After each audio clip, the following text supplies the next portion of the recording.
जय हिंद, वंदे मातरम। स्वागत करते हैं आपका आपकी आवाज में। जी हाँ दोस्तों, बात करने वाले हैं आज लोकसभा चुनाव हुए तो किसकी बनेगी सरकार, कौन होगा अगला पीएम। क्या राहुल गांधी पीएम बन पाएंगे या फिर नरेंद्र मोदी ही पीएम रहेंगे। तमाम जानकारी अपडेट आपको इस वीडियो में देने वाले हैं। इस वीडियो को आप अंत तक देखिए, जिससे आपको पता चल जाएगा कि आने वाले लोकसभा चुनाव में किसको सबसे ज्यादा सीट मिलती हुई दिखाई दे रही है। जनता की राय आपको इस वीडियो में बताने वाले हैं। चलिए दोस्तों, बात कर लेते हैं। सबसे पहले लक्षद्वीप की एक लोकसभा सीट की बात की जाए तो यहाँ पर एनडीए यानी बीजेपी खाते में जाते हुए नजर आ रही है। यूपीए और अन्य पार्टी खाते में यहाँ पर 0-0 सीट। बात कर लेते हैं दादर एंड नागर हवेली की। दादर एंड नागर हवेली की बात की जाए तो यहाँ पर एक ही सीट और एक ही सीट एनडीए यानी बीजेपी के खाते में जाते हुए नजर आ रही है। नरेंद्र मोदी के खाते में जाती हुई दिखाई दे रही है। यूपीए और अन्य पार्टी को यहाँ पर 0-0 सीट। दमन और दीव की बात करें तो यहाँ पर एनडीए खाते में 1, यूपीए खाते में 0 और अन्य पार्टी खाते में यहाँ पर 0-0 सीट जाती हुई दिखाई दे रही है। लोकसभा की 543 सीटों में से 3 सीटों का सर्वे आपकी स्क्रीन पर देख पा रहे हैं। एनडीए खाते में 3 तो यूपीए खाते में 0 और अन्य पार्टी खाते में यहाँ पर 0-0 सीट है। तो दोस्तों बात कर लेते हैं अंडमान व निकोबार द्वीप समूह के ओपिनियन पोल के बारे में। जी हाँ दोस्तों, यहाँ पर एक लोकसभा सीट है, एक ही लोकसभा सीट बीजेपी खाते में जाती हुई नजर आ रही है। बात करते हैं नागालैंड की। नागालैंड की यहाँ पर एक लोकसभा सीट है और एक ही सीट यूपीए के खाते में जाती हुई नजर आ रही है, यानी कांग्रेस के खाते में जाती हुई दिखाई दे रही है। एनडीए खाते में 0 और अन्य पार्टी खाते में यहाँ पर 0-0 सीट। लोकसभा की 6 सीटों का सर्वे आपकी स्क्रीन पर देख पा रहे हैं। जनता की राय के अनुसार यहाँ पर बीजेपी खाते में 5 तो यूपीए खाते में यहाँ पर 1 सीट और अन्य पार्टी खाते में यहाँ पर 0-0 सीट है। तो दोस्तों बात कर लेते हैं सिक्किम की। सिक्किम की एक लोकसभा सीट है, एनडीए खाते में 1 सीट जाती हुई नजर आ रही है, यानी एनडीए गठबंधन को यहाँ पर 1 सीट मिलती हुई दिखाई दे रही है। मेघालय की 2 लोकसभा सीटों की बात की जाए तो यहाँ पर बीजेपी खाते में 1, यूपीए यानी कांग्रेस पार्टी खाते में 1 सीट जाती हुई दिखाई दे रही है। लोकसभा की 11 सीटों का सर्वे आपकी स्क्रीन पर देख पा रहे हैं। बीजेपी खाते में यहाँ पर 8 सीटें, यूपीए यानी कांग्रेस पार्टी खाते में 3 सीटें और अन्य पार्टी खाते में यहाँ पर 0-0 सीट है। तो दोस्तों बात कर लेते हैं मणिपुर की। मणिपुर की 2 लोकसभा सीटें हैं और 2 में से 1 पर एनडीए तो यूपीए यहाँ पर 1 सीट पर है। बात कर लेते हैं अरुणाचल प्रदेश की। अरुणाचल प्रदेश की 2 लोकसभा सीटें हैं, दोनों ही सीटों पर भारतीय जनता पार्टी को जीत हासिल होती हुई दिखाई दे रही है। उत्तराखंड की बात करें तो उत्तराखंड की 5 लोकसभा सीटें हैं, 5 ही सीटों पर भारतीय जनता पार्टी यानी एनडीए गठबंधन को मिलती हुई नजर आ रही है। 5 ही सीटें यूपीए और अन्य पार्टी खाते में यहाँ पर 0-0 सीट है। लोकसभा की 543 सीटों में से 20 सीटों का सर्वे आपकी स्क्रीन पर देख पा रहे हैं और 16 सीटों पर एनडीए, 4 सीटों पर यूपीए, अन्य पार्टी खाते में यहाँ पर 0-0 सीट है। तो दोस्तों बात कर लेते हैं जम्मू एंड कश्मीर एंड लद्दाख की। लद्दाख की यहाँ पर अलग अलग नहीं की गई है अभी तक। जम्मू और लद्दाख की एक ही सीटें हैं, एनडीए खाते में 4 तो यूपीए खाते में 1 और अन्य पार्टी खाते में 1 सीट जाती हुई दिखाई दे रही है। हिमाचल प्रदेश की बात करें तो यहाँ पर हिमाचल प्रदेश की 4 लोकसभा सीटें हैं। 4 लोकसभा सीटों में से यहाँ पर एनडीए खाते में सभी 4 की 4 सीटें जाती नजर आ रही है। यूपीए खाते में 0, अन्य पार्टी खाते में यहाँ पर 0-0 सीट है। गोवा की बात करें, गोवा की 2 लोकसभा सीटें हैं, 2 में से 2 सीटों पर भारतीय जनता पार्टी यानी बीजेपी खाते में जाती नजर आ रही है। एनडीए गठबंधन को यहाँ पर दोनों ही सीटों पर जीत हासिल होती हुई दिखाई दे रही है। लोकसभा की 543 सीटों में से 32 सीटों का सर्वे आपकी स्क्रीन पर देख पा रही है। एनडीए गठबंधन को यहाँ पर 26 सीटें, यूपीए को यहाँ पर 5 सीटें और अन्य पार्टी खाते में 1 सीट जाती हुई दिखाई दे रही है। तो दोस्तों बात कर लेते हैं अगले राज्य यानी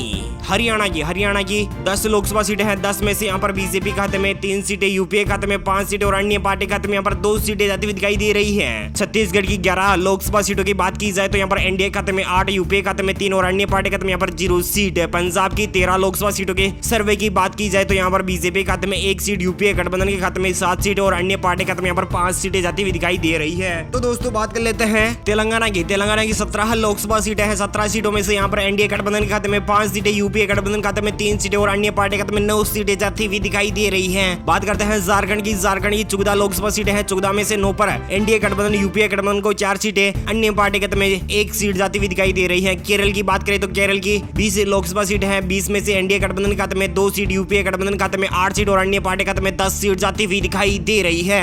लोकसभा की 117 सीटों का सर्वे आपकी स्क्रीन पर देख पा रहे हैं। एनडीए गठबंधन खाते में 54 सीट, यूपीए गठबंधन खाते में 35 सीट और अन्य पार्टी खाते में 28 सीटें जाती हुई दिखाई दे रही है। चलिए दोस्तों बात कर लेते हैं अगले राज्य के ओपिनियन पोल के बारे में। जी हाँ दोस्तों, यहाँ पर आंध्र प्रदेश की बात करें तो 25 लोकसभा सीटें हैं, 25 में से 10 पर एनडीए गठबंधन, यूपीए गठबंधन को 5 सीटें, 10 सीटें अन्य पार्टी को मिल सकती है। तो बात करते हैं ओडिशा की। ओडिशा की 21 लोकसभा सीटें हैं, 21 में से यहाँ पर एनडीए गठबंधन खाते में 10 सीटें, यूपीए गठबंधन खाते में 3 और अन्य पार्टी खाते में 8 सीटें जाती हुई दिखाई दे रही है। बात करते हैं असम की। असम की 14 लोकसभा सीटें हैं, 14 सीटों में से यहाँ पर एनडीए गठबंधन खाते में 12, यूपीए गठबंधन खाते में 2, अन्य पार्टी का यहाँ पर 0-0 सीट। लोकसभा की 543 सीटों में से 177 सीटों का सर्वे आपकी स्क्रीन पर देख पा रहे हैं। एनडीए गठबंधन के खाते में 86 यानी 86 सीटें मिलती हुई नजर आ रही है। यूपीए गठबंधन खाते में 45 सीट, अन्य पार्टी खाते में यहाँ पर 46 सीटें जाती हुई दिखाई दे रही है। तो दोस्तों बात कर लेते हैं अगले राज्य के बारे में। जी हाँ दोस्तों, यहाँ पर क्या कहता है अगला राज्य गुजरात। गुजरात की बात करें तो यहाँ पर गुजरात की 26 लोकसभा सीटें हैं। 26 में से सभी 26 की 26 सीटें भारतीय जनता पार्टी यानी एनडीए गठबंधन के खाते में जाती हुई दिखाई दे रही हैं। सभी 26 की 26 सीटें यूपीए गठबंधन का यहाँ पर सुपड़ा साफ, तो अन्य पार्टी का यहाँ पर 0-0 सीट है। बात करता है मध्य प्रदेश की। मध्य प्रदेश की 29 लोकसभा सीटें हैं। 29 सीटों में से यहाँ पर बीजेपी गठबंधन के खाते में 20 सीटें, यूपीए गठबंधन खाते में 8 सीटें और अन्य पार्टी खाते में 1 सीट जाती हुई नजर आ रही है। बात करते हैं राजस्थान की। राजस्थान की 25 लोकसभा सीटें हैं। 25 लोकसभा सीटों में से यहाँ पर भारतीय जनता पार्टी को यहाँ पर 22 सीटें, यूपीए गठबंधन खाते में 2 सीटें यानी कांग्रेस पार्टी खाते में 2 सीट जाती हुई नजर आ रही हैं। आरएलपी यानी हनुमान बेनीवाल की पार्टी को यहाँ पर 1 सीट पर संतुष्ट होना पड़ सकता है और 22 सीटों पर बीजेपी को जीत हासिल होती हुई दिखाई दे रही है। यूपीए गठबंधन को यहाँ पर 2 सीटें जा सकती है। तो दोस्तों बात कर लेते हैं लोकसभा की 543 सीटों में से 257 सीटों का सर्वे आपकी स्क्रीन पर देख पा रहे हैं। 154 सीटों पर एनडीए गठबंधन, तो यूपीए गठबंधन खाते में 55 सीट और अन्य पार्टी खाते में 48 सीट जाती हुई दिखाई दे रही है। तो बात कर लेते हैं अगले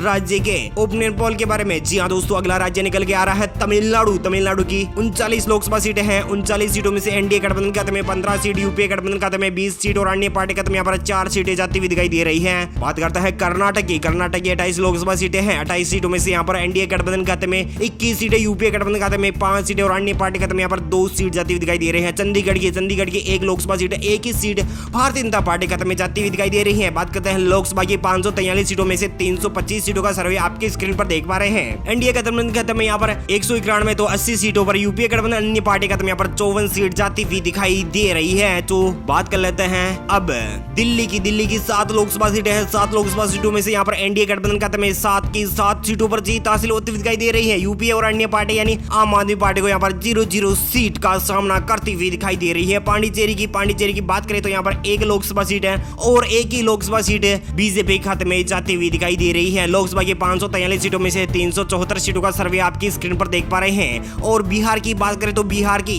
40 लोकसभा सीटें हैं। 40 सीटों में से यहाँ पर एनडीए गठबंधन खाते में 25 सीटें, यूपीए गठबंधन खाते में 3 और अन्य पार्टी खाते में 12 सीट जाती हुई दिखाई दे रही है। लोकसभा की 543 सीटों में से 374 सीटों का सर्वे आपकी स्क्रीन पर देख पा रहे हैं। एनडीए गठबंधन खाते में 225 तो यूपीए गठबंधन खाते में 83 सीटें, 67 सीटों पर अन्य दल भी यहाँ पर लीड करती हुई दिखाई दे रही है। तो दोस्तों बात कर लेते हैं सबसे आखिरी राज्यों का ओपिनियन पोल। जी हाँ दोस्तों, पश्चिमी बंगाल की बात करें तो यहाँ पर 42 सीटें हैं। लोकसभा की 42 सीटों में से 20 सीटों पर बीजेपी, तो यूपीए गठबंधन खाते में 0 यानी कांग्रेस पार्टी और लेफ्ट पार्टी को यहाँ पर सुपड़ा साफ होता हुआ दिखाई दे रहा है। तो तृणमूल कांग्रेस पार्टी खाते में 22 सीटें, यहाँ पर सबसे बड़ी पार्टी उभर के आ सकती है तृणमूल कांग्रेस। तो बात करते हैं यूपी की 80 लोकसभा सीटें हैं।